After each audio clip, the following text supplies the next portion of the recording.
Bem-vindos ao podcast da Sociedade Brasileira de Psicanálise de Porto Alegre. Eu sou a Heloísa Zimmermann, psiquiatra, psicanalista. A anfitriã comigo hoje é a Aline Santos e Silva, psicóloga, membro do Instituto da Nossa Sociedade. O nosso convidado de hoje é o Inácio Alves Paim Filho, que é psiquiatra, psicanalista, membro titular com função didática da Brasileira e é membro pleno do Centro de Estudos Psicanalíticos de Porto Alegre e autor de vários livros. O nosso tema de hoje é polêmico, né? Apesar das ações afirmativas já existirem há 60 anos nos Estados Unidos, elas ainda são questionadas por uma parte, né, bem razoável da população. Para iniciar nossa conversa, eu acho importante a gente ter uma noção do conceito, né? Então, pelo que eu entendi das minhas pesquisas, bem basicamente, as ações afirmativas são medidas sociais tomadas para o combate às desigualdades, né? Então, com base nisso, Inácio, diz pra gente como é que tu vê, como é que a psicanálise vê tudo em volta das ações afirmativas. Bom, então aí um olá para vocês, uma boa noite, ou para os colegas que foram nos assistir em outros momentos também, bom dia, boa tarde. E, claro, em primeiro lugar, agradecer o convite da Elo e da Aline para poder participar desse podcast aí que já está fazendo história na sociedade e no meio que a gente está inserido. E me direcionando um pouco para essa questão que tu nos traz, né, Elo, assim, a respeito das ações afirmativas, amplamente falando, e depois provavelmente vamos falar das ações afirmativas dentro do universo psicanalítico. Talvez para a gente poder entender um pouquinho as ações afirmativas e talvez um pouco a pré-história delas, e a pré-história principalmente, vamos falar um pouco da América Latina, né? Tu citava os Estados Unidos, que tem aí mais de 60 anos em que o poder público vai se posicionar e da forma que tu traduzes assim, né? Eu gosto e me agrado muito pensar que as ações afirmativas, elas revelam e elas têm um compromisso reparatório, né? Com todas as questões aí que vamos conversar no decorrer desse bate-papo. Eu diria assim que eu colocaria marcos importantes nesse processo, né, dos países, então, latino-americanos, principalmente, começarem a se implicar nesta questão histórica e nessa questão que se existe uma defasagem cultural, se existe uma defasagem social, se existe uma defasagem econômica e política, isso tem todo um cenário. Se nós falarmos do Brasil em especial, nós temos todo um cenário de uma escravidão importante e significativa, que a gente poderia falar em torno de 400 anos, ou aí 380 anos, se quisermos ser um pouquinho mais obsessivo nos números, né, de uma história de um país, né, que foi construído, assim como a América Latina, a partir do que conversamos já há algum tempo das rotas da escravidão, né, que fez que houvesse todo um comércio do Atlântico entre África, Europa e Américas, que foi, além da questão dessa mão de obra escrava que vai sendo buscada na África, o grande comércio do valor que cada uma dessas pessoas que eram coisificadas tinham para o sistema político, né? Podemos engendrar toda uma questão que todo o sistema capitalista que vai gerar um pouco a roda da história da humanidade está calcado numa questão escravocrata e escravagista. Importante se dizer que o Gessé Souza, inclusive, tem um livro importante que ele diz como é que o racismo vai estruturar o Brasil. Então, o Brasil se estrutura em cima de uma questão racista importante e significativa. E como é que as ações reparatórias começam a ser pensadas pelo movimento negro e, evidentemente, vão ser propulsoras do que vai acontecer no Brasil a partir de 2010, mais especificamente. Então, isso parte de uma questão elementar e central, é o que todos os historiadores vão nos dizer. No Brasil, nós tenhamos um processo de abolição da escravatura, o famoso 13 de maio, e a partir desse processo, essa população que durante 300, 400 anos foi escravizada, ela é liberta, né? Costuma-se dizer que a Lei Áurea é reduzida a uma linha, a partir dessa data a escravidão está abolida no Brasil. E existia uma série de planos, né, de André Rebouças, um grande pensador negro, um grande sujeito que lutou pela abolição da escravatura. Ele tentou muito uma proposta de uma reforma agrária, ou seja, que essa população tivesse acesso à terra, como uma questão básica central num país agrícola como era o Brasil do final do século XIX, quando se dá a abolição. Isso não vai se fazer, vai se passar todo esse tempo e essa população negra vai viver aonde? À margem das grandes cidades e dos grandes estados, né? Sabemos assim que as mulheres negras classicamente vão ocupar trabalhos subalternos, trabalhos de pouco valor econômico, né? E podemos citar a questão como é que as empregadas domésticas surgem nesse país. E elas surgem a partir dessas mulheres negras libertas e que, para poder manter, de alguma forma, a estrutura social, elas voltam para a Casa Grande, né? Elas não saem desse lugar, né? Enquanto os homens não têm trabalho. E aí vamos ter toda uma questão, esses homens que se libertam e que não têm trabalho, não têm acesso à terra, o que isso vai gerar de violência e de uma série de prolongamentos a partir disso. Então, esse é um contexto rápido e significativo, o que se pensa e por que vai se fazer a partir disso. O que acontece é que o Brasil, de modo geral, e a América Latina, não vamos se implicar nessas questões, nós vamos criar, e eu digo isso porque estou agora, nesse momento, participando, inclusive, do Congresso da FEPAL, onde temos trabalhado essas coisas e lido algumas coisas da América Latina, e a América Latina vai ter uma questão em comum, importante, significativa, diferente dos Estados Unidos que tu citava. Os Estados Unidos vão ter um apartheid posto, colocado, que todos nós sabemos, literatura, filme, quem não conhece, quem já esteve lá. É assumido. É assumido, claro, é o apartheid e uma proibição, inclusive legal, de casamentos interraciais, por exemplo, né? Então, os lugares, os espaços, os ônibus, em todos os lugares, e sabemos historicamente. A América Latina, a priori, nenhum país da América Latina vai ter um apartheid institucionalizado. Vai ter um apartheid cultural, social e econômico, mas de uma outra ordem, e de uma ordem que vai se trabalhar muito num conceito e numa palavra que muitas vezes nós usamos, mas talvez a gente não se dê conta dos desdobramentos políticos e econômicos da palavra, que é a famosa miscigenação. Né? A ideia, somos um país ou um continente miscigenizado, e isso diria que nós não somos racistas. Somos produtos do encontro de 3 grandes raças, negros, índios, os povos originários, como os chamamos, e o homem branco europeu. Né? Então, essa produta vai sair, então não temos racismo. Né? Isso vai vingar até no Brasil de uma forma mais contundente. O Estado brasileiro vai assumir que ele tem um compromisso, que nós temos uma cultura racista em torno de 2001.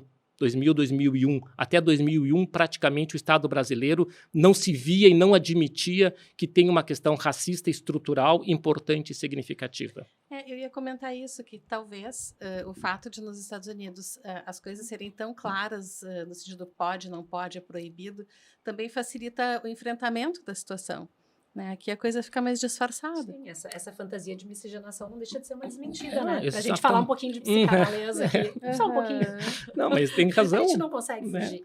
É criar uma outra versão, né? Uma versão, né, que faz com que os pensadores vão dizer assim, que racismo é uma ideologia de poder. Né? Eu acho que isso é extremamente importante, né? Porque quem detém o poder de racializar esse outro é o povo branco, que tem o poder de racializar as outras raças, seja racializar de alguma forma o indígena, racializar o negro, racializar de alguma forma o judeu, com suas diferenças, evidentemente, de que racialização nós estamos falando. Mas esse poder, por isso que racismo é uma ideologia de poder, porque detém uma série de coisas. E em termos de movimentos, eu só queria citar uma coisa importante que talvez nós psicanalistas desconhecemos, né? É justamente como é que começa esse movimento de forma mais contundente. Claro, nós vamos dizer assim que os movimentos negros no Brasil, pós a abolição da escravatura, vêm trabalhando por toda essa pressão reparatória, podemos dizer desde 1888. Podemos citar 1930, quando começa a primeira grande frente negra brasileira. 1930 tem um grande movimento. Evidentemente, depois entramos nos anos da ditadura, que tem um ataque aos movimentos negros, como todos os movimentos democráticos. Mas o movimento negro se reorganiza nos anos 80, 78, 80, e que vai trabalhar muito para que a Constituinte de 88 tenha uma outra fachada e uma outra possibilidade de problematizar o até então não problematizado. Em termos históricos, isso é importante. E o grande marco histórico que vai marcar e que vai fazer que haja um comprometimento dos países, de alguns países latino-americanos, é a Conferência de Durban, em 2001, na África do Sul. Em 2001, há um grande congresso organizado pela ONU para repensar a questão escravocrata, racista na América Latina em especial.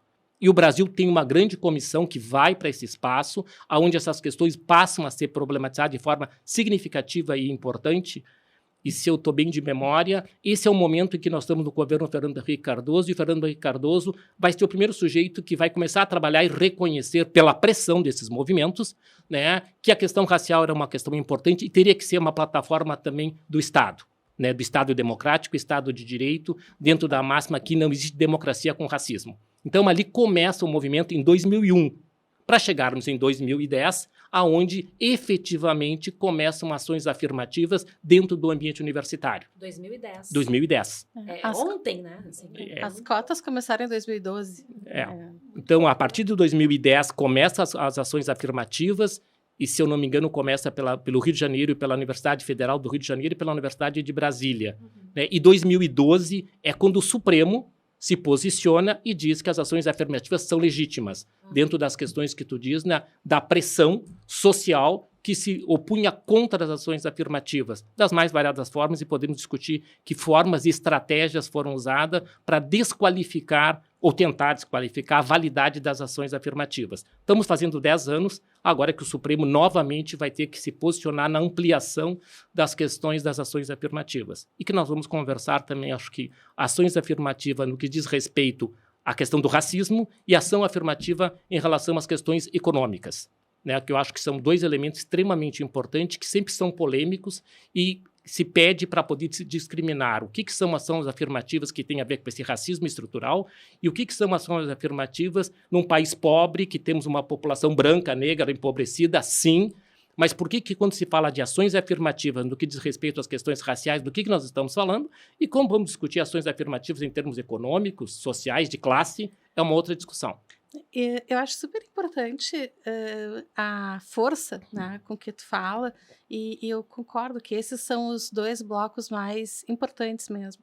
Mas eu acho importante a gente também falar das outras minorias, né? Então, em primeiro lugar, é muito claro que sem a pressão e a força não há mudança. Né? A ideia de que com a benevolência da maioria, não muda.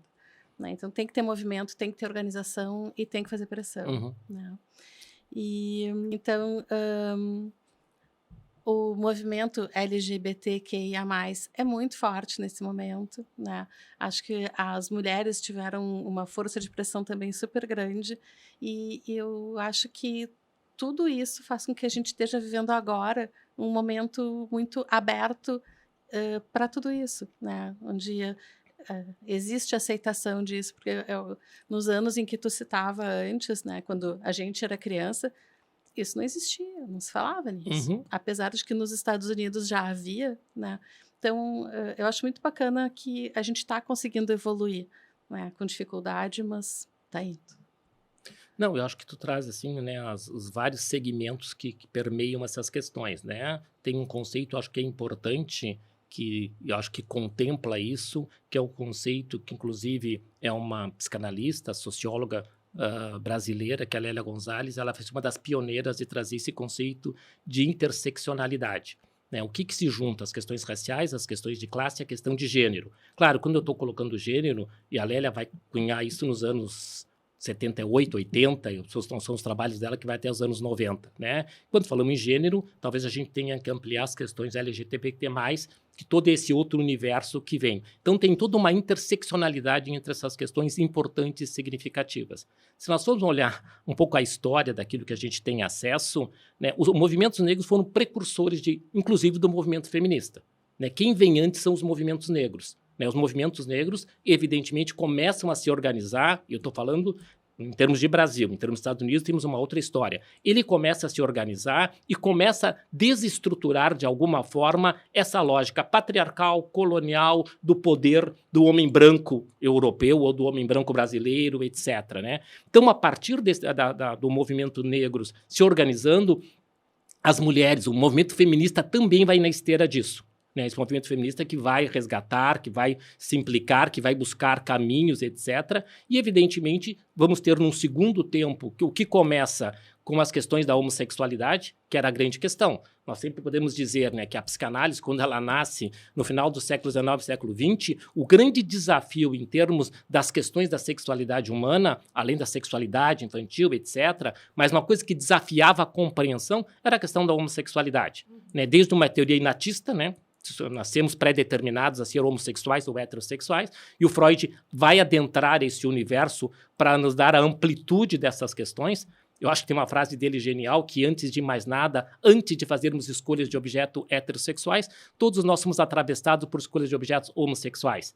Então, acho que a psicanálise vai prestar um grande serviço para isso. Inclusive, é importante, já que eu toquei nessa temática, que a gente possa dizer, né, que muitas vezes se atribui a Freud o que ele nunca fez. Né? Entre essas coisas, atribuir a homossexualidade como perversão e uma questão patológica. Né? Nós sabemos que não, e é importante que a gente resgate o pensar dele, a história dele e como ele vai se posicionar em relação a isso. E quando eu me desloco para pensar a questão da homossexualidade como o grande desafio do início do século XX e boa parte do século XX, inclusive nós sabemos que há muito pouco tempo homossexuais podem fazer formação analítica nas instituições que nós fizemos parte. Né, porque tinha toda uma questão da homossexualidade não oficialmente, não que as instituições tivessem escrito lá que o homossexual não poderia fazer formação analítica, que é a mesma questão. Eu não estou dizendo que nenhum negro não pode fazer formação analítica, mas a estrutura se comporta de tal forma que Não se faz a viabiliza. exclusão, que não viabiliza.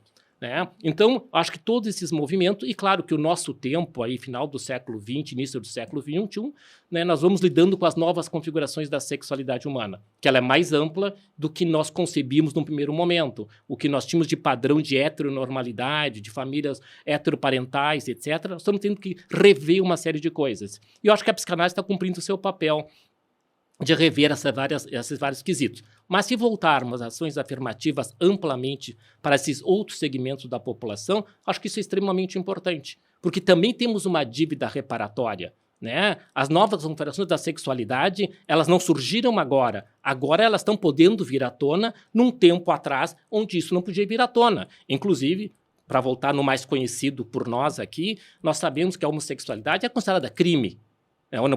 Homossexuais foram punidos, né? Então, isso é há muito pouco tempo, né, começa todas essas questões reparatórias históricas, que todo sujeito que se via nesse lugar, ele se via no lugar de um interdito patológico de poder viver plenamente as suas escolhas, né? E isso é uma coisa que chega a dar uma reação física, né? Imaginar que era assim, e daí quando a gente lembra que em alguns lugares do mundo ainda é assim, é muito chocante, né? E não só em lugares do mundo, né? Lugares dentro de determinadas pessoas que estão convivendo com a gente ali do lado, né? É uma coisa a gente se reportar um país lá longe, mas tem muita gente que ainda... Acho que isso é importante, nós podemos ver o que tem parte do nosso universo, do que isso, e o que temos dentro da nossa própria casa, vamos dizer, das nossas próprias instituições, aonde isso ainda é tratado como algo desviante e não como isso, uma escolha do sujeito dentro das suas possibilidades de construir uma história legítima como qualquer outra história. E isso, eu acho que tem sido um problema nos últimos tempos, porque o jeito de lidar com os assuntos mudou, né? As piadas de quando a gente era jovem, elas não só não têm mais graça, elas provocam angústia, né? Então, acho que sim, acho que é aqui, é presente, a gente escuta isso e é medonho.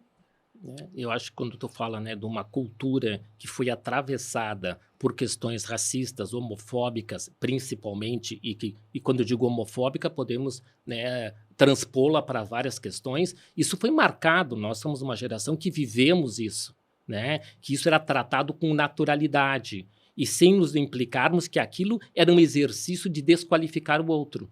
Aquilo era um exercício de botar o outro no lugar dos subalternos. Né? Todos os negros ouviram piadas, se não caga na entrada, caga na saída. Essa piada, provavelmente, todos vocês ouviram nos mais variados locais. Né? Então, se nós pegarmos os programas culturais, entre aspas, dos anos que nós vivemos, eles eram permeados ou atravessados por questões racistas o tempo todo, questões homofóbicas o tempo todo, e isso era dito com muita naturalidade. E daí eu vou puxar a brasa antissemitas também. Tem um monte de piadas antissemitas, sem sombra de dúvida. E enfim, portugueses, mas sempre tem alguém de vítima que hoje a gente não aceita mais. Ou como nós dizíamos, isso é coisa de índio. Né? Isso foram frases que nós dizemos, não é só o outro diz e eu não disse, isso faz parte também, assim. Isso nós estamos dizendo que, então, que os povos originários, os indígenas, são destituídos de inteligência, de uma capacidade. Né? Isso que faz com que nós dividíssemos o mundo em quem é civilizado e quem é bárbaro. Inclusive, o Brasil foi descoberto, não é mesmo? Os europeus nos descobriram. E essa frase que tu traz é bem importante, né? Porque nós fomos todo alfabetizados com a ideia que nós fomos descobertos. E não que as Américas foram invadidas, não que a África foi invadida pelo europeu e invadida de forma violenta, destrutiva, etc. Mas a história que foi contada, que é a história, então, do colonizador que nos coloca, a história do descobridor. Se ele está descobrindo, é como se nós não existíssemos antes disso. Como se esses continentes não existissem. Né? E referendado pela história que vai sendo repetida sem que a gente possa pensar sobre ela. A gente vai conseguir pensar num segundo tempo. Há muito pouco tempo, mas muito pouco tempo mesmo, que a gente passou a falar de invasão e não de descobrimento. Talvez, desde a minha história, talvez eu passei a olhar para isso e escutar isso, talvez há 1 ano, 2 anos atrás. Até então, claro, vão ter outros segmentos da sociedade que estão mais implicados com isso. Mas dentro das bolhas que normalmente a gente vive, a psicanálise muitas vezes se prestou para ficar nas suas bolhas, é como se a gente não interagisse com o meio social e com a cultura. Olhasse desde fora, e não como agente que faz parte passivo e ativo da cultura da qual nós estamos inseridos, né? Sabe que eu estou me lembrando de uma coisa pessoal minha. Eu cresci convivendo muito de perto com uma mulher negra que eu amo, até hoje já faleceu. E eu aprendi muitas coisas com ela que eu achava interessante, de pequenininha, assim, que não me chamava atenção porque isso não estava no colégio. Né? Sobre Porto Alegre, então, no colégio, eu aprendi a Ponte dos Açorianos, o Parcão, essas coisas. E ela me mostrou que era um quilombo, ali era um quilombo, ali era outro quilombo. Né? Então, são coisas que não Por não causa parecem. desse olhar, eu acho que é interessante isso, né? Por causa desse olhar eurocentralizado, que eu acho que isso é importante da gente conversar, a gente não aprendia desse jeito. Né? Então, claro, tu teve esse privilégio de ter essa aprendizagem fora, né? Mas eu acho que é legal, assim, eu fico muito pensativa, porque eu acho que tem uma questão geracional também. Eu vejo esse pessoal mais jovem, a gurizada, chegando já com uma abertura para pensar essas coisas sem ser eurocentralizado, né? Que para nós é trabalhoso, a gente tem que descentrar. Tem que desconstruir, para construir uma nova referência. Isso que a Elô traz, assim, né? Isso é um exemplo clássico por que o racismo é estrutural e ele é econômico, social e político. Por que esses quilombos saíram desses lugares? Porque à medida que a cidade foi se ampliando e que a cultura eurocêntrica do colonizador, né, dentro do Estado brasileiro vai se fazendo, essas populações foram colocadas à margem. É literalmente na margem. Não, pensando que as áreas centrais, claro que as áreas centrais vão se ampliando, mas à medida que as áreas centrais, onde detém o poder político e econômico de quem faz as leis, lembrem que as leis são feitas, no primeiro tempo, de homens brancos para homens brancos.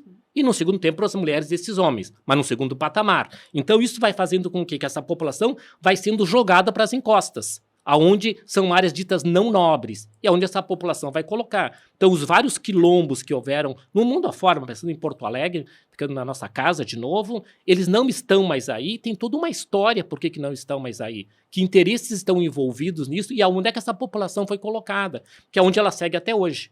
Né? Ficou caro. O lugar onde os quilombos existiam, hoje são nobres. Exatamente.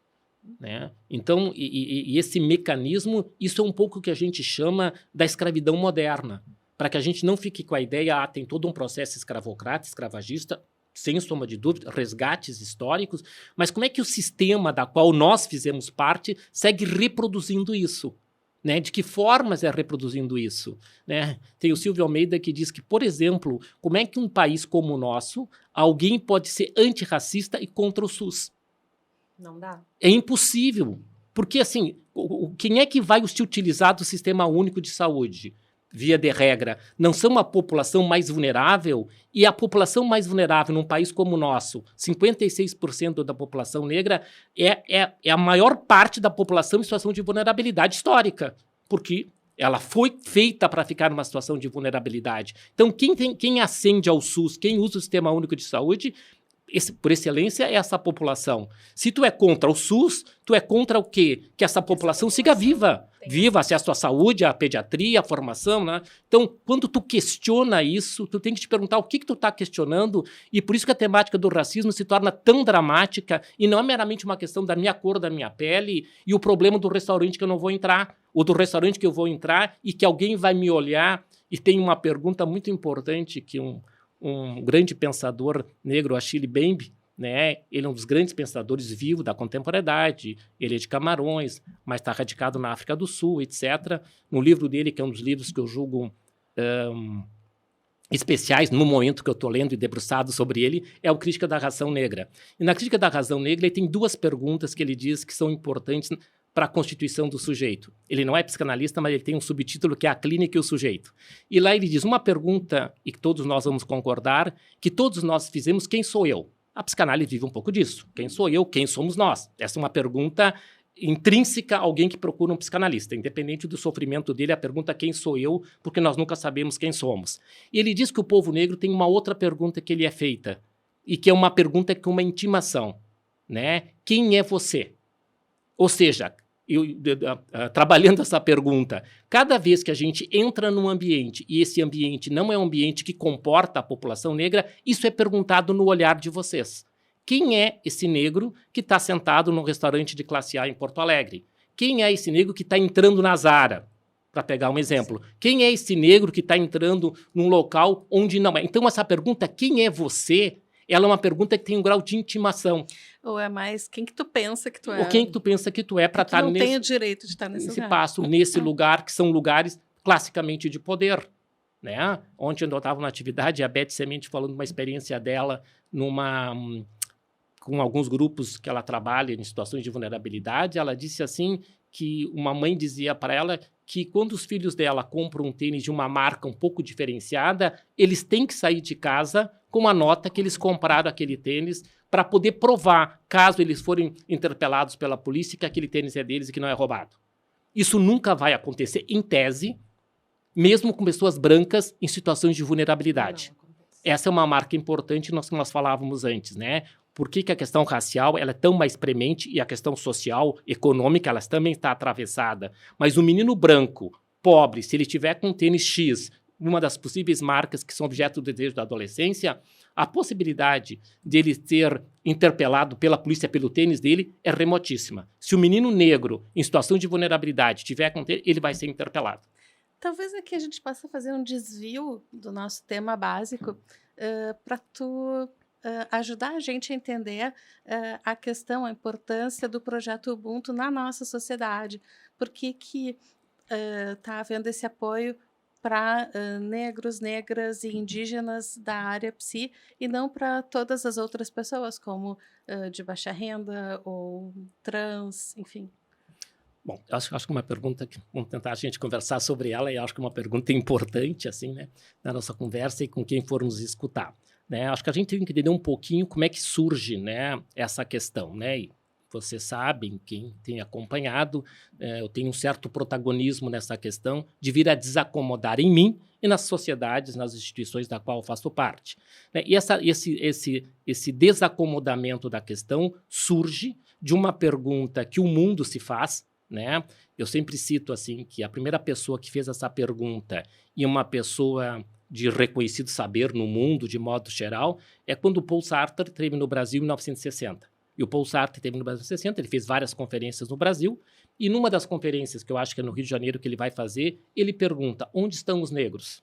Já que ele tinha toda uma concepção, lá em 60, que o Brasil era um país que tinha uma população negra significativa. E o Sartre tem toda uma ligação com o próprio Fanon, que é uma figura importante. Então, essa pergunta é feita lá em 60.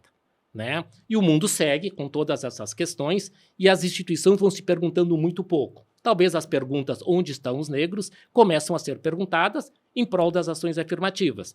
Se nós olharmos da universidade antes das ações afirmativas, essa pergunta era muito fácil de responder. Onde estão os negros? Eles não estão na universidade.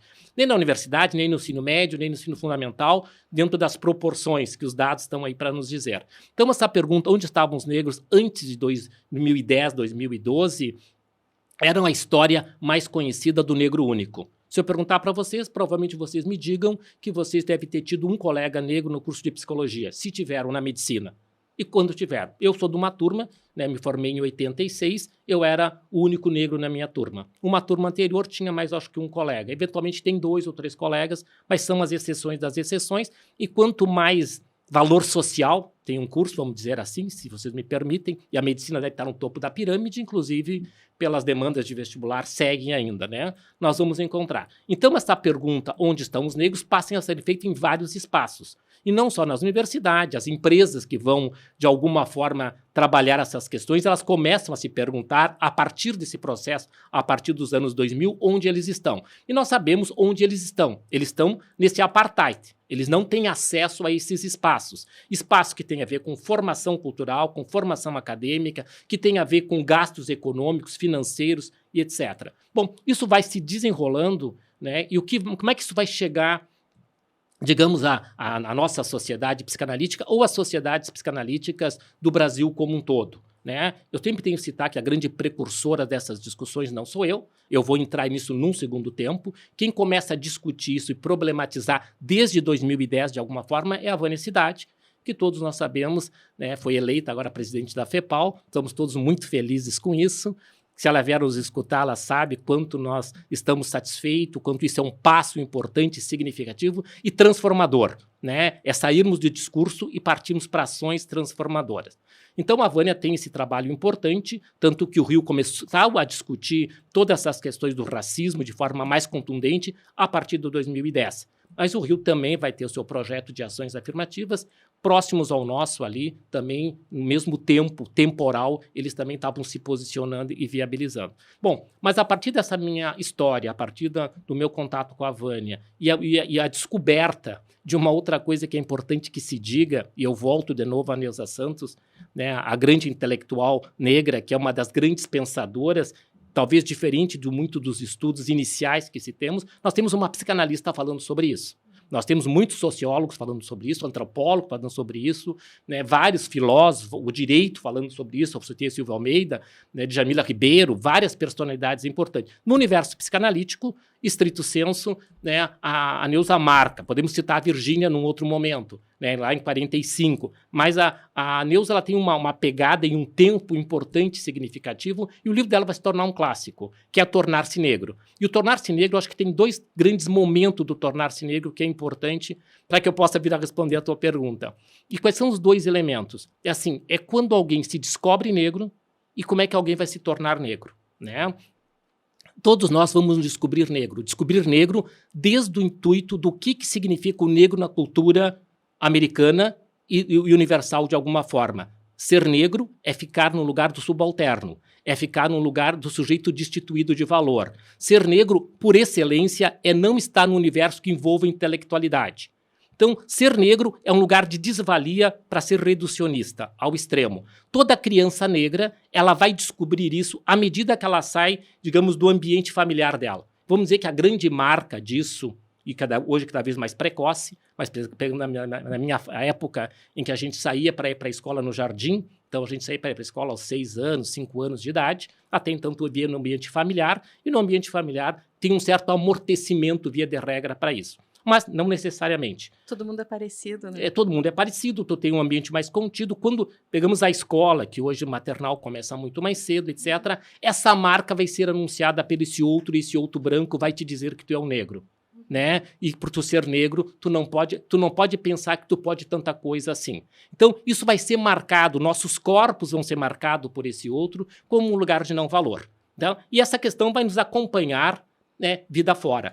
O processo do vir assumir a sua identidade como negro, que é o tornar-se negro da Neuza, é como é que é esse processo de assumir um tornar-se negro que tem a ver com um movimento da negritude. Ou seja, é assumir enquanto negro e ressignificar a vivência traumática. e poder resgatar toda uma história e todo o legado do povo negro. Esse legado que, historicamente, né, que os historiadores vão nos dizer, os nossos livros de história sempre colocaram o negro no pelourinho, classicamente falando. Ora, todo o trabalho do negro, toda a cultura do negro, sabia que, por exemplo, os negros que foram para Minas, quem sabia trabalhar nas minas não eram os portugueses ou os espanhóis. Quem sabia e conhecia da África era essa população negra. Que os malé, que foram muito para a Bahia, principalmente, eles é que sabiam ler e escrever. Os portugueses não sabiam ler e escrever. Então tem uma série de questões históricas importantes de qualidade, de modelos de construções. Isso que se chama epistemicídio. A destruição da história de um povo. E o povo negro, escravizado, ele vai ter isso de forma contundente e importante. Então, o que é tornar-se negro? Tornar-se negro é um processo de tu poder assumir esse espaço, esse lugar de reconhecimento interno teu, para depois problematizar com o outro. E eu só vou poder fazer isso de forma contundente, e lembrando que tornar-se negro, que assumir uma identidade, não significa que eu não soubesse a cor da minha pele e o meu fenótipo. Isso está posto desde sempre. Né? Agora, o que implica isso? E o que eu posso fazer com isso nesse processo de me constituir como sujeito? Aí sim que tem a ver com o que a Neuza propõe, e se tornar-se negro no sentido do que tu pode fazer por ti e depois pelo outro nesse processo de transformação. Sabe que eu estou tentando me lembrar, mas não estou conseguindo, de um autor que tem um livro que se chama Tornar-se Gay, que tem muito a ver com o que tu está descrevendo, mas de uma perspectiva mais individual.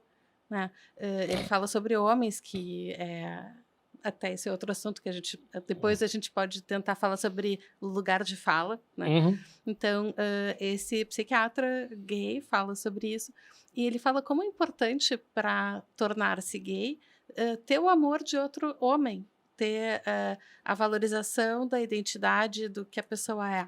Então, acho que o que tu está falando é mais ou menos isso aqui, com uma perspectiva muito maior. Mas eu acho que sim, que tem uma importante cena, porque tornar-se é poder se reconhecer como sujeito de valor, além da sua escolha de objeto de amor. Uhum.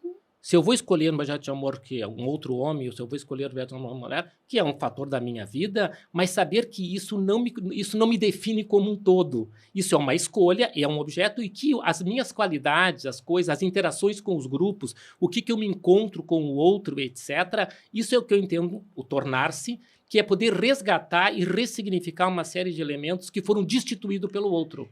E isso aqui não é uma escolha, né? Sim. A pessoa é daquele jeito. Então, assim, para poder se tornar o que a pessoa já é, dá uma trabalheira muito maior para quem tem esse tipo de situação. Claro, e é interessante porque o que tu está falando é que isso, em algum modo, tem que estar contido dentro de um grupo ou de uma outra pessoa. E aí eu acho que a gente volta para o assunto das ações, da importância das ações afirmativas, né? Assim, para não, exatamente, para não ter essa fantasia de que o negro único, numa instituição qualquer que seja, é emblemático e representa a negritude naquela instituição. Não, é um único. Não, e único, inclusive, isso a Neuza também vai dizer, que a perpetuação dos negros únicos vem para perpetuar a lógica racista. Vem para excluir, né? Porque eu vou dizer assim, olha, se o Inácio fez essa trajetória, todos os negros podem fazer. Que é uma outra questão, que é a questão da meritocracia. Uhum. Né? E não vamos individualizar que, de um certo sentido, eu sou uma exceção. Eu sou o 10º filho de uma família e eu sou o único que fiz do jardim à universidade sem precisar trabalhar ou interromper os estudos. Os meus irmãos fizeram formação superior depois, mas pararam, trabalharam, estudaram. Tudo que é clássico de quem não tem uma estrutura familiar que dê conta economicamente do que significa ter tempo para estudar, trabalhar das 8 às 8 e fazer curso noturno, etc. Então eu sou uma exceção, mas sou uma exceção porque eu sou um exemplo das cotas bem-sucedidas. Porque quem vai bancar meus estudos, eu estudei numa universidade federal, mas eu fui embora para Pelotas, eu tinha que ter um mínimo de estrutura. Quem vai bancar são meus irmãos. Literalmente, eles vão se cotizar durante 8 anos, porque eu fiz 6 anos de faculdade, eu fiz 2 anos de cursinho. Então, durante 8 anos, eu não trabalhei. Qual é o filho, né, proveniente do afrodescendentes que teria condições? Claro que vamos ter as exceções, mas as exceções não são a regra. Enquanto a regra da classe média branca pode propiciar isso para os seus filhos, Não tem orçamento apertado, Claro. não estou desconsiderando, mas isso não se dá. Então, nesse sentido, voltando à questão das ações afirmativas nas instituições psicanalíticas, se nós vamos encontrar um lugar que vai ter mais afunilamento, um lugar onde a pertinência da população negra é praticamente inexistente por quê? Porque formação analítica ela vai exigir coisas importantes. Ela vai exigir disponibilidade de tempo, para estudo, para supervisão, para análise, etc. Ela vai exigir condições econômicas, moeda, dinheiro. Isso são formações que exigem muito investimento por um longo período, né? Já que a gente propõe que a análise pessoal é um elemento fundamental, talvez o grande elemento do tripé da formação, além do estudo e da supervisão, ela requer investimento de libido, de disponibilidade de se haver com o seu inconsciente, mas requer também questões financeiras. E esse é o apartheid. Então, a questão econômica, em termos de um país como o Brasil, ela é um divisor de águas do que tu pode e do que tu não pode fazer. Né? A maioria de nós vai ter uma estrutura paterna que vai nos permitir ter estrutura para iniciar esse processo. Né? Nós sabemos que para construir uma clínica psicanalítica, estritamente requer tempo. Né? Isso não se dá de forma mágica, não se dava lá atrás e não se dá hoje. Né, requer tempo, trabalho, investimento. Então, à medida então que, para ser mais pontual na tua pergunta, né, Heloísa, que isso vai se deflagrar, é o momento então em que eu questiono a sociedade da qual nós fizemos parte, por que não existe, né? O que acontece, né? Por que a princípio, né, partindo das questões das pessoas que se auto-identificam, porque a questão de ser negro também é uma outra questão, vocês brancos provavelmente nunca vão precisar se auto-identificar. Né? Eu, Heloísa, sou uma mulher branca, a Aline, né? Isso está posto, não é uma questão para vocês. Né? A questão de ser negro passa por uma questão das autoidentificações. Num país miscigenizado, de uma miscigenação forçada, com várias histórias importantes, mas temos aí uma variedade de biotipos que estão no espectro do que é ser negro.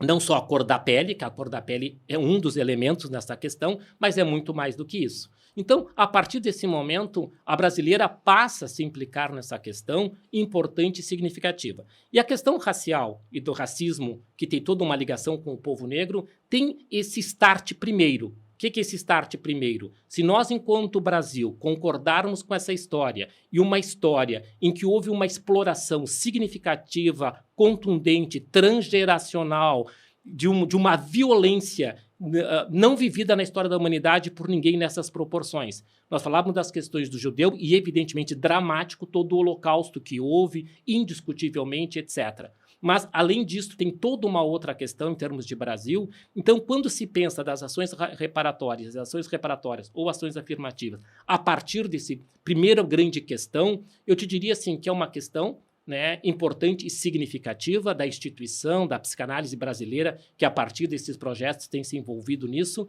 que é poder nos focarmos, talvez se a gente puder compreender, trabalhar, investir nas questões do racismo, nós possamos avançar para outras questões importantes. Não acho que as questões de classe ou as questões mesmo de gênero, ou a questão, será que a população LGBTQ+, que queira fazer formação analítica, estão em situações de vulnerabilidade também, provavelmente são necessidades que a gente vai ter que se haver. Mas eu acho que a gente está um pouco repetindo um lado importante da história.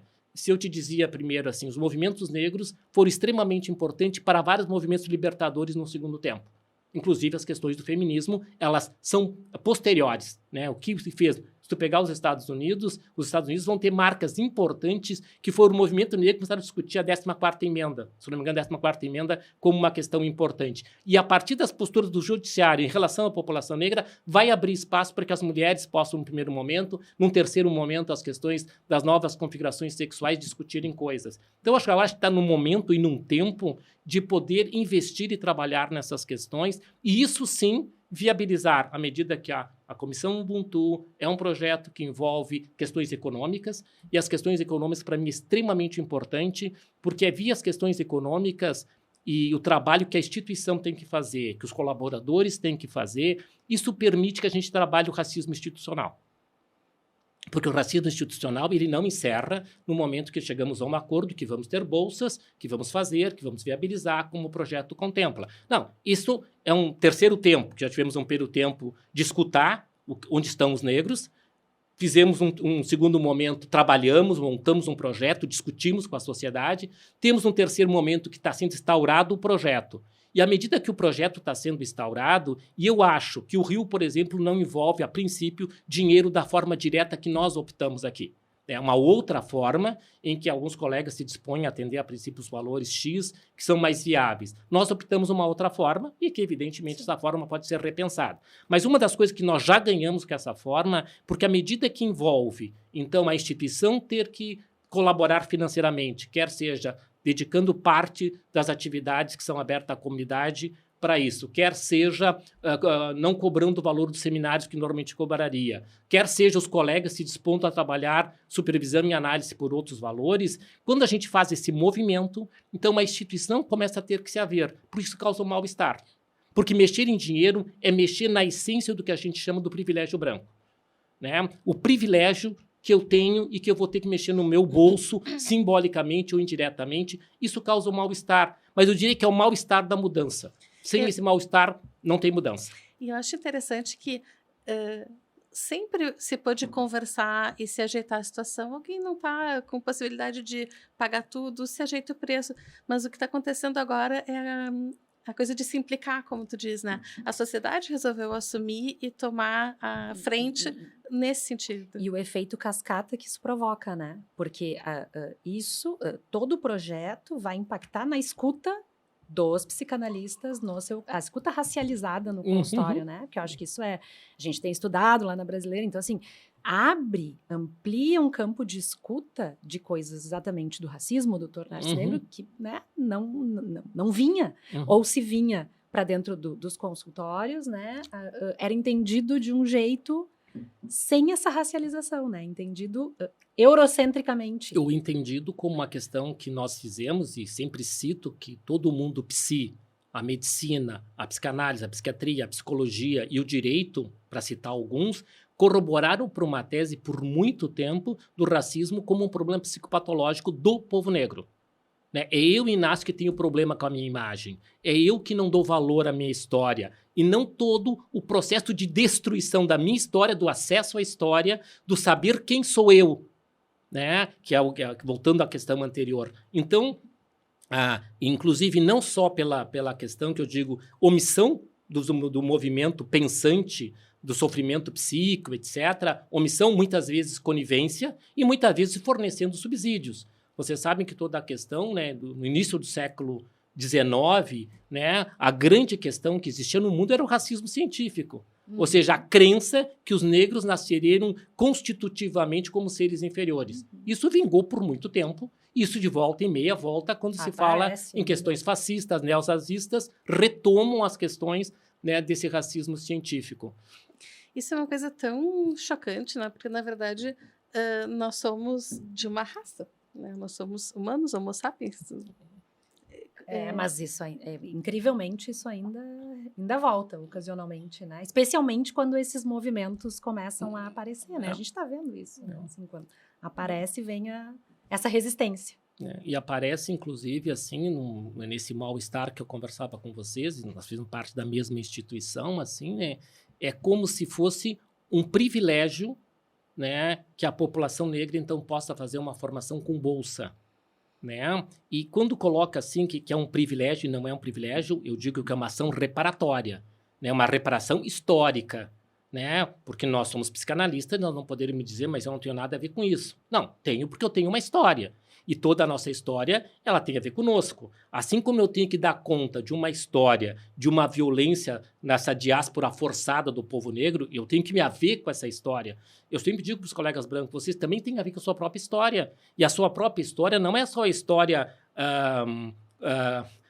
a Dichte que fala a história única, né? Que eu sou descendente do italiano, de um alemão e tenho uma história de conquistas importante e significativa. Tem toda essa história de conquista, mas tem toda uma história de conivência e ações racistas extremamente importantes e significativas. E esse é um ponto importante, né? Porque às vezes as pessoas confundem, tem a coisa do racismo inverso, porque daí eu acho que às vezes as pessoas colocam como se fosse uma coisa de pessoa física, né? Então, assim... Eu não devo nada para ninguém. Sim, Eu, Heloísa, não. Né? Mas a ideia de que, enquanto população, deve ser feito todo um sistema reparatório, sim. E isso a gente vê. Alguns países do Holocausto fizeram coisas assim em relação ao povo judeu, que, né, foi muito prejudicado naquela situação, que houve mortes e roubos.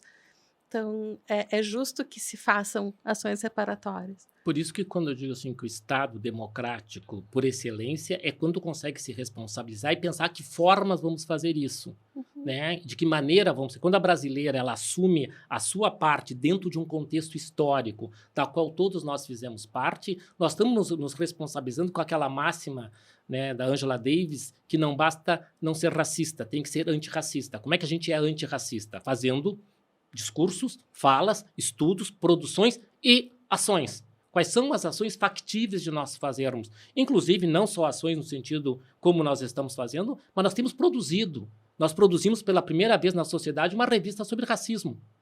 Né? E nós temos uma instituição que está fazendo 30 anos de história. Se nós pegarmos a Revista Brasileira de Psicanálise, salvo eu estar enganado, nunca tivemos uma revista temática sobre racismo. Então, isso tem a ver com a omissão da psicanálise brasileira. Né? Então, isso é um marco histórico e não se trata de estar dizendo que o outro é assim. Nós todos somos assim. Nós participamos desse processo, tanto para a manutenção dessa lógica, quanto para a transformação dessa lógica. Mas nós começamos então a nos movimentar e produzir, inclusive, porque tem toda uma produção sobre racismo na universidade, principalmente a partir de 2010. Né? Claro que eu citei a Neuza, podemos citar a Cida Maria Bento, outras personalidades importantes. A Virgínia é a primeira mulher não só mulher, mas mulher negra, mas a primeira pessoa a problematizar a questão do racismo dentro da universidade em 45. Nós sempre falamos os estudiosos, nós não, os estudiosos sobre a Virgínia, que eu não sou os estudiosos. Conheço a Virgínia o suficiente para poder conversar algumas coisas sobre ela. Mas enquanto ela estava trabalhando isso aqui, o Fanon estava trabalhando essas questões na França. Eles são contemporâneos em universos literalmente diferentes. Mas a Virgínia estava problematizando uma série de coisas na sua dissertação de mestrado. Só para contextualizar, a Virgínia Bicudo, né? É, porque tu tá falando com uma intimidade, assim. Eu não sei se quem vai nos ouvir sabe. Virgínia Bicudo, primeira, né, a primeira psicanalista, né, mulher psicanalista brasileira, né? E que fez sociologia, né? Ela é socióloga na USP, era a única negra da sua turma, né? Então, acho que isso é importante para que a gente possa, então, reorganizar o cenário dessas questões significativas, né? E também fazendo parte dessas lógicas, dessas questões, e agora falamos da Virgínia, podemos falar de outras figuras, né? Que também uma outra forma de racismo estrutural é o processo de branqueamento do povo negro. Por que esse processo de branqueamento é um processo racista? E não se trata de me pintar com pó branco, mas se trata de não me enxergar como tal. Porque se eu enxergar que o Inácio é um homem negro e esse homem negro se atreve a falar sobre o pensamento freudiano, isso vai dar um mal-estar na cultura, porque isso não é o que a cultura eurocêntrica vai poder trabalhar com essas questões. Eu tenho falado em vários espaços sobre essa temática, etc. Inclusive, falo de questões da América Latina, assim, e eu tenho que trabalhar algumas coisas do meu narcisismo, porque eu tenho, assim, uma vasta produção enquanto pensador freudiano. Né? Eu tenho aí 3 ou 4, 5 livros falando sobre o pensamento freudiano. Eu tenho um livro que é um ensaio falando sobre racismo. Né? E nos últimos tempos, eu tenho tido convites. A cada 10 convites, 8 é falar sobre as questões do racismo na psicanálise e tem 2 ou 3 convites para falar sobre o pensamento freudiano. Ou seja, assim, não é o que eu mais entendo e estudo teoricamente, nós vamos conversar. Mas sei da importância, do lugar, da pouca incidência ainda dessa população nas nossas instituições fora a universidade. Mas a minha produção enquanto pensador, né, eu digo para a FEPAL nunca leu o que eu produzi. A partir do momento que comecei a produzir as questões sobre racismo, aí então se abriram portas, eu tenho tido convites que são importantes, são significativos. E isso, de novo, é só uma constatação, isso é o racismo estrutural. Porque poder me enxergar como alguém que produzia algumas coisas do pensamento freudiano relevantes, e evidentemente com todas as questões, e não estão no Brasil, acho que o Brasil nunca tive uma grandes questões, né, desse reconhecimento. Né? Mas, até então, o único convite que houve antes disso, e que não foi o convite feito a mim exatamente, que foi no Congresso de 2018, que foi no Peru, né, que foi eu e a Ana Paula, e foi um convite feito a Ana Paula e a Ana Paula Terra Machado. Ela me convidou para nós escrevermos um trabalho, que depois foi publicado na revista francesa, que é sobre masoquismo, né, sobre o masoquismo que nós apresentamos, que foi um pré-relatório. Mas não foi um convite feito a mim, foi um convite feito a ela, e depois ela me convidou e junto nós produzimos um trabalho, que é um dos trabalhos que a gente tem muito orgulho aí. Né, e que tem várias intersecções, inclusive a temática do masoquismo, e pensamos a dialética aí com o racismo, como se dá. Mas isso é só uma amostra um pouco desse não poder enxergar.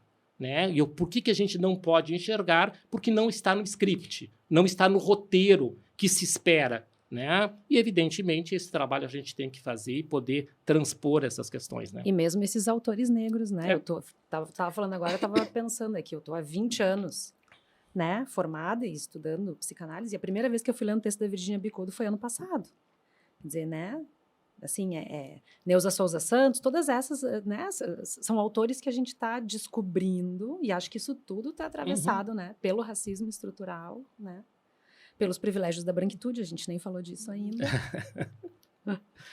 Mas acho que entra bem nisso, Aline, que tu disseste, assim, inclusive, né, a Virgínia ocupa um lugar histórico na história da psicanálise. Eu poderia reportar um pouco antes de uma figura extremamente importante, que é o Juliano Moreira. Também. Juliano Moreira, que é o pai da psiquiatria, um dos patronos da psiquiatria.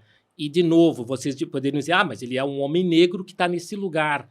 Mas, de novo, um homem negro não reconhecido desde esse lugar.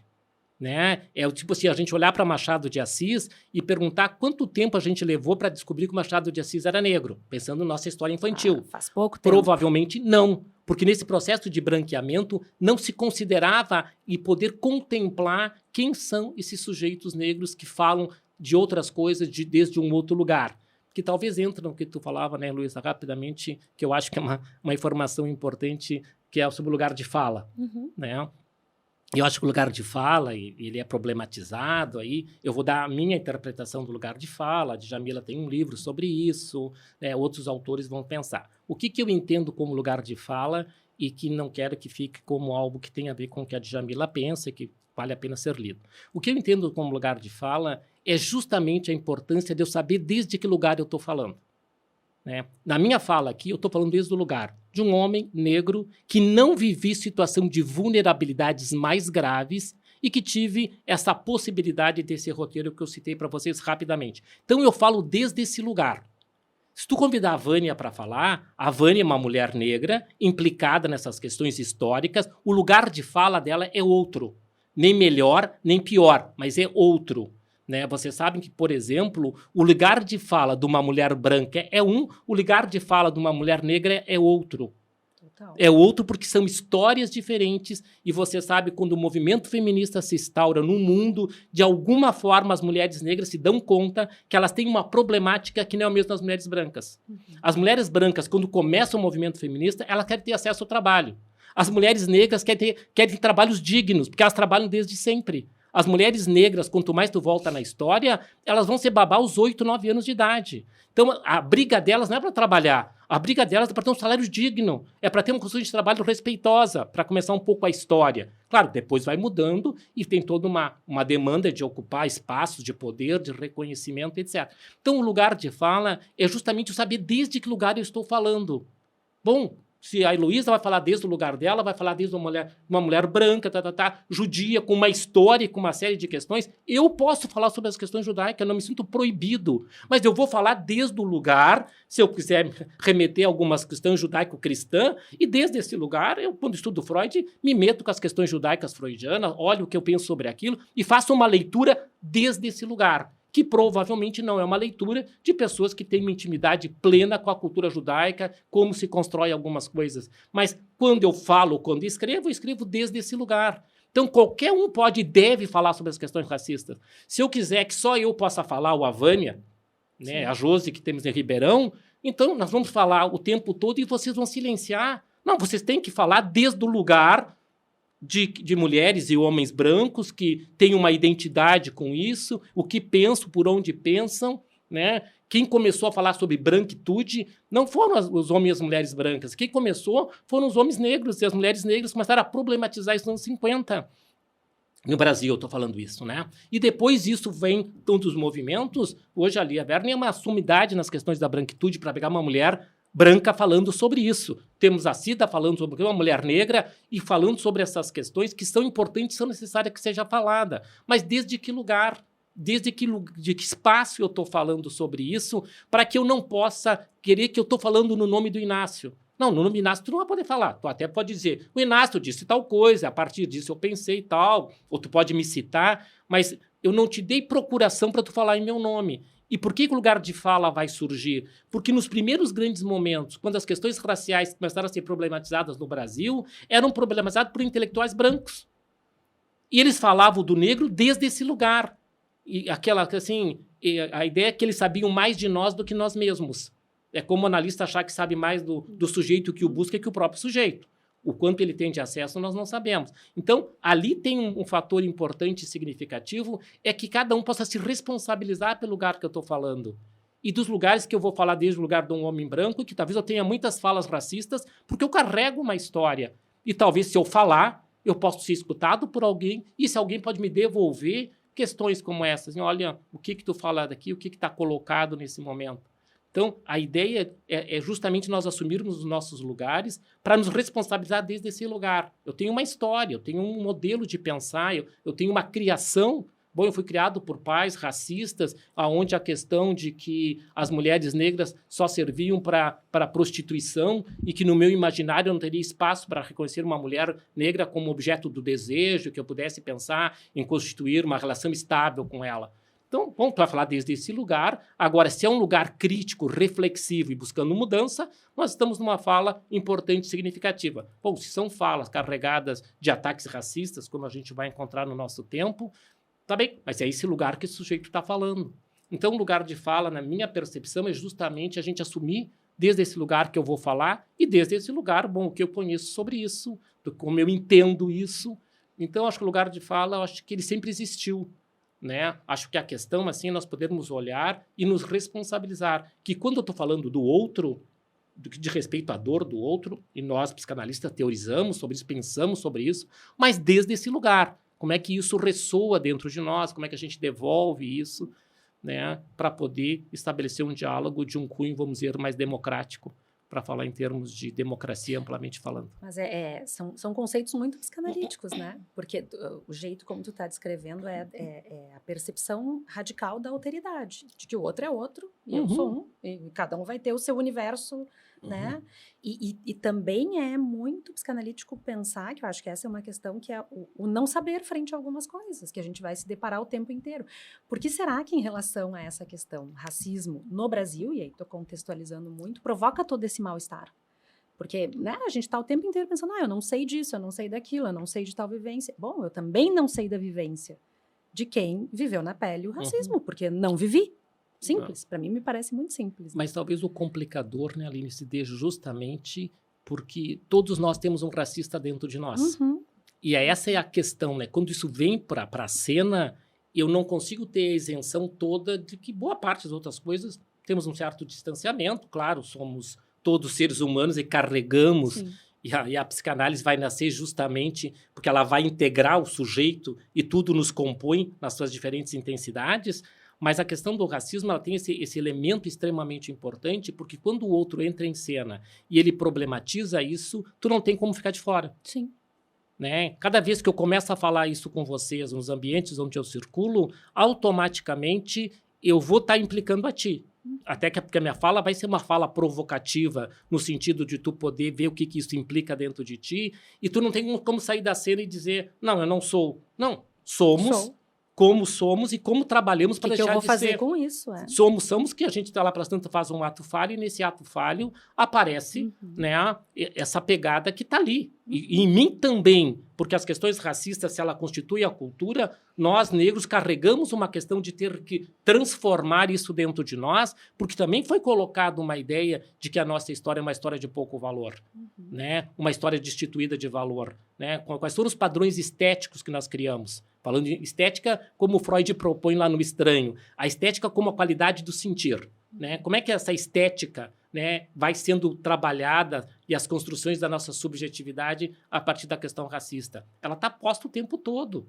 né? Por que será que por tanto tempo as mulheres negras tinham que alisar o cabelo? Não estou dizendo o direito das mulheres a alisar o cabelo, Sim. pintar, cortar. Eu acho que é legítimo, né? Quando às vezes alguém comenta, mas aquela mulher negra está alisando o cabelo. Por que ela não pode alisar? Pode. Se ela gosta, se está bem. Senão eu vou perguntar por que a Aline pintou o cabelo. Sei, não é problema. Mas assim, a questão é poder escolher. Outra coisa é não poder escolher.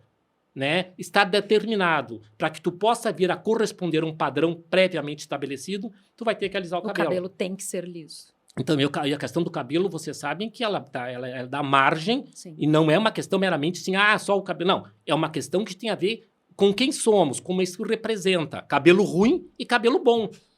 Né? Essa é uma frase outra, pérola dessa lógica racista, ter cabelo bom e ter cabelo ruim.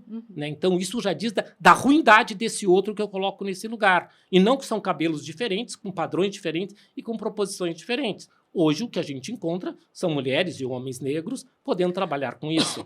Né? Eu me lembro que na adolescência, quando eu pego um pouco ali o movimento Black Power em termos de Brasil, para minha mãe é uma grande questão. A grande questão do meu cabelo Black Power era o risco que ocorria sair na rua daquela forma. Claro. Né? Então, ela se inquietava com aquilo, né? Sem provavelmente ter toda a dimensão do que ela me dizia e a preocupação do que significava. Eu nasci em Caxias do Sul e vivi boa parte até início da adolescência, sair como um homem negro, um jovem adolescente, depois fui para a universidade, com cabelo Black Power. Né? Isso vivi, etc., mas com muita angústia materna, por exemplo, como é que isso significava, que são as angústias de todas as mães, principalmente de filhos negros, num país onde, a priori, a estatística diz que um negro é morto a cada 23 minutos. Os homens jovens negros, principalmente. Então, acho que, talvez isso tudo, assim, né, Heloísa e Aline, acho que corrobora por que é a importância das ações afirmativas e, principalmente, nos seus vários segmentos, né? Mas pegando o nosso segmento que tem a ver com acesso ao conhecimento. Se a gente entender que o acesso do conhecimento é um dos grandes caminhos para que a gente possa ter poder de transformação, e a psicanálise ela se propõe que o sujeito possa transformar a sua história, né? Dar um outro destino a ela e poder, de alguma forma, viver de uma forma que seja mais condizente com o seu desejo. Então, o acesso ao conhecimento nos seus mais variados setores é fundamental, claro, além de acesso às condições de emprego, de trabalho, de uma série de coisas. Estamos fazendo esse recorte, porque eu acho que esse recorte é fundamental e marca uma posição importante e significativa de abrir perspectiva de transformação. Pois é, tu sabe que eu estou impactada com a nossa conversa, a gente está chegando ao final deste episódio, e a impressão que eu estou tendo é de que tem muito mais coisa para a gente aprender, lidar, se habituar, se despir e se identificar diferente, né, do que a gente imaginava num primeiro momento. A ideia de que tem que haver respeito é essencial, mas o tem que já mostra como é difícil, né? Então, queria te agradecer muito, queria te perguntar se tu quer dizer mais algumas palavras. Não, eu quero só agradecer o bate-papo, a conversa. Eu acho que falar sobre questões densas, e que eu sempre disse desde a primeira vez que eu falei sobre isso, inclusive que foi na Brasileira e no CEP, né? Que esse é um tema espinhoso. Espinhoso, que é sensível, que toca a todos nós, e que bom que toque a todos nós, né? E poder ter uma conversa sobre essa, que eu acho que ela é importante, em que a gente conseguiu, enquanto acho psicanalistas, não se refugiar nas nossas teorias como defesa, né? Acho que foi importante, são significativo, e quero agradecer. E provavelmente, né, esse podcast veio para ficar. Tenho certeza que vamos ter outros eventos, outras atividades que cumprem um papel importante. Eu acho que justamente assim, né, é a psicanálise extramuros. Né? Eu acho que isso é um trabalho que a gente está fazendo pelas questões raciais, que é o que me toca em especial nesse momento, mas é muito mais do que isso. Eu acho que a psicanálise já sofreu problemas muito sérios nos seus enquistamentos, nos seus enfechamentos, né?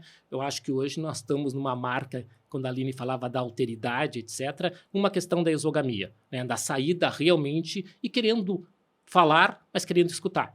Né? A gente fala do lugar de fala, mas o lugar de fala só tem sentido se tiver lugar de escuta. Se tem lugar de escuta, claro. Mas quero agradecer a vocês aí pela a parceria e por toda Se a disponibilidade. Se o podcast seguir, tu pode vir outras vezes, né? Então ele vai seguir. Eu fiquei com essa ideia de que hoje foi um primeiro contato. Tem muito mais coisa para se descobrir, desvendar, falar, se implicar. Tem várias coisas. Então, muito obrigada e até o próximo episódio. Um abraço para todos vocês. Foi um prazer estar aqui. Que bom, para nós também.